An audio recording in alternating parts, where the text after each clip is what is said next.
اسرائیل کا جنگی جنون قابو سے باہر ہو گیا۔ غزہ میں کئی میڈیا دفاتر والے الجلا ٹاور پر بمباری کی دھمکی دی اور کچھ ہی دیر بعد 4 میزائل داغ دیے۔ پوری عمارت زمیں بوس ہو گئی اور اے پی اور دیگر میڈیا ہاؤسز کے ملازمین وارننگ ملتے ہی عمارتوں سے بھاگتے ہوئے باہر نکلے۔ دور کھڑی عمارت کے تباہ ہونے کے خوفناک مناظر دیکھتے رہے۔ ہفتے بھر سے فلسطین میں بلا تفریق بمباری جاری ہے۔ بچے، بزرگ، خواتین محفوظ ہیں، نہ ہی رہائشی عمارتیں۔ خوفناک بمباری 40 بچوں سمیت اب تک 140 نہتے فلسطینیوں کی جان لے چکی۔ طاقت کے نشے میں پاگل اسرائیل نے بین الاقوامی میڈیا اور اداروں کو بھی نہیں بخشا۔ اسامہ بن جاوید صاحب ہمارے ساتھ موجود ہیں، الجزیرہ مڈل ایسٹ ڈیسک کے سربراہ ہیں۔ اسامہ صاحب بہت شکریہ آپ کے وقت کا۔ کہیے گا اس وقت تازہ ترین صورتحال کیا ہے مجموعی طور پر غزہ کی، اور خاص طور پر اگر ہم اس عمارت کی بات کریں جہاں پر میڈیا ہاؤسز تھے تو کتنے چینلز، کتنے میڈیا ہاؤسز یہاں سے آپریٹ کر رہے تھے اور یہاں نقصان کیا ہوا؟ جی، الجلا ٹاور غزہ میں کام کرنے والے تمام صحافی بہت اچھی طرح جانتے ہیں۔ گزشتہ کئی دہائیوں سے وہ بین الاقوامی میڈیا کا مرکز رہا ہے۔ بین الاقوامی تنظیمیں جس میں Associated Press, Al Jazeera, Middle East Eye اور اس کے علاوہ کئی دیگر میڈیا ہاؤسز موجود تھے، اس کو 1 گھنٹے کے نوٹس پر اسرائیل نے گرا دیا ہے۔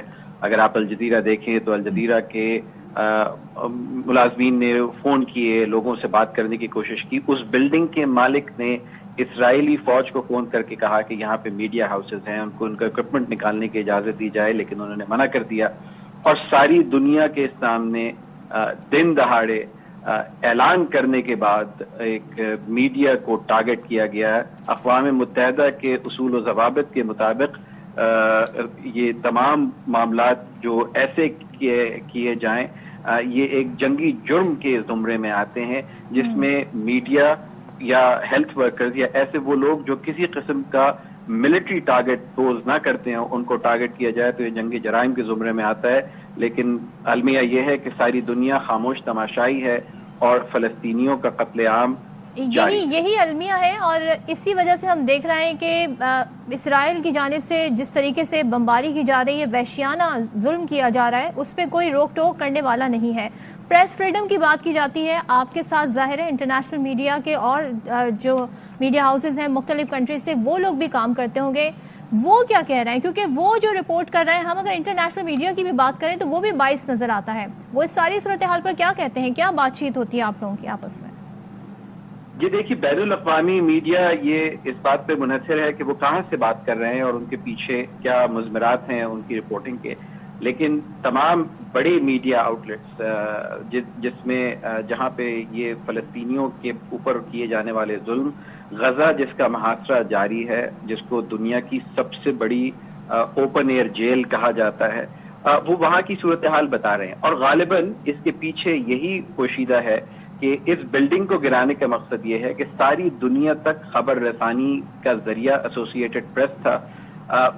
تمام خطرات کے باوجود گراؤنڈ پہ کام کرنے میں الجزیرہ پیش رہا ہے، اور وہ تمام ظلم جو فلسطینیوں پر کیے جا رہے ہیں، نہتے فلسطینیوں پر، حماس اور اسرائیل کو بہت ساری میڈیا آؤٹلیٹس میں 2 برابر کے فریق بتایا جاتا ہے، جبکہ اس کا کوئی تعلق نہیں۔ ایک طاقت ایسی ہے جو ان کے اوپر مغلوب ہے، جس نے ان کے اوپر قبضہ کیا ہوا ہے، جو قابض ہے بین الاقوامی قوانین کے مطابق، اور دوسری طرف فلسطینی ہے جو جب ان پہ ظلم بڑھتا ہے تو راکٹ داغ دیتے ہیں۔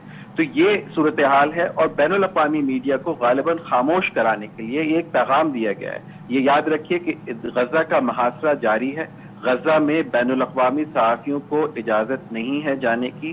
غزہ میں اس بلڈنگ کے تباہ کرنے سے اسرائیل نے صرف میڈیا آفیسز نہیں تباہ کیے، ان کے تمام اکوپمنٹ بھی تباہ کر دیا، جس کا فوری نتیجہ یہ ہوگا کہ غزہ میں ہونے والے مظالم دنیا تک پہنچانے کے لیے جو صحافی وہاں پہ موجود ہیں، جو پروفیشنلی اپنے کام کر رہے ہیں، ان کے کام میں رکاوٹ ڈالی جائے، رخ نہ دیا جائے، اور ان کو یہ پیغام دیا جائے کہ اگر وہ صورتحال میں پارٹی بنا دیا گیا۔ اسامہ صاحب آپ ساتھ ہی موجود رہیے گا۔ خالد المینا صاحب نے بھی ہمیں جوائن کیا ہے، سعودی صحافی ہیں، مشرق وسطیٰ کی جو صورتحال ہے اس پر گہری نظر رکھتے ہیں۔ خالد صاحب بہت بہت شکریہ آپ کے وقت کا۔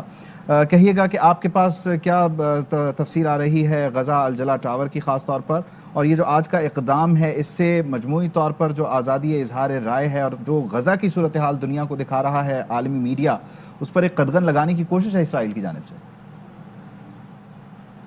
جیسے آپ جانتے ہیں انہوں نے جو اٹیک کیا جی خالد صاحب سن رہے ہیں آپ کو.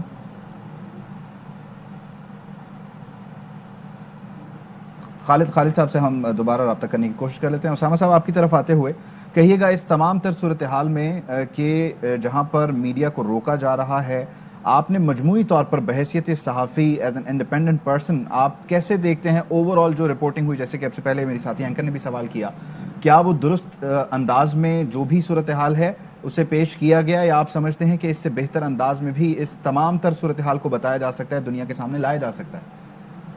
جی یقیناً دیکھیے ہر جگہ بہتری کی گنجائش موجود رہتی ہے اور لوگ اپنی غلطیوں سے سیکھتے ہیں. مجموعی طور پر اگر آپ میڈیا نیٹ ورکس کی بات کریں تو اس میں الجزیرہ نے وہ تمام تصویر پیش کرنے کی کوشش کی ہے جس میں اگر تل ابیب میں بھی حماس کا راکٹ گرتا ہے اور اس سے کوئی زخمی یا مر جاتا ہے تو الجزیرہ اس کو بھی اسی طرح بیان کرتا ہے. بطور صحافی اس برادری کا کام یہ ہے کہ آبجیکٹیولی بغیر کسی کی پشت پناہی کیے ہوئے، کسی کے خوف میں آئے ہوئے بغیر صورتحال کو منوعاً سچائی کے ساتھ بیان کیا جائے. اور سچائی یہ ہے کہ ایک غاصبانہ فوج نے نہتے فلسطینیوں پر حملہ کیا ہوا ہے. تمام دنیا خاموش ہے. اقوام متحدہ نے جو سیکیورٹی کونسل کا اجلاس بلانے کی کوشش کی اس کو بھی تاخیر کرا دی گئی. اس کے لیے بھی وہ تمام عالمی طاقتیں جو دنیا میں انسانی حقوق کے لیے سربستہ نظر آتی ہیں فلسطین کے معاملے پر خاموش ہیں.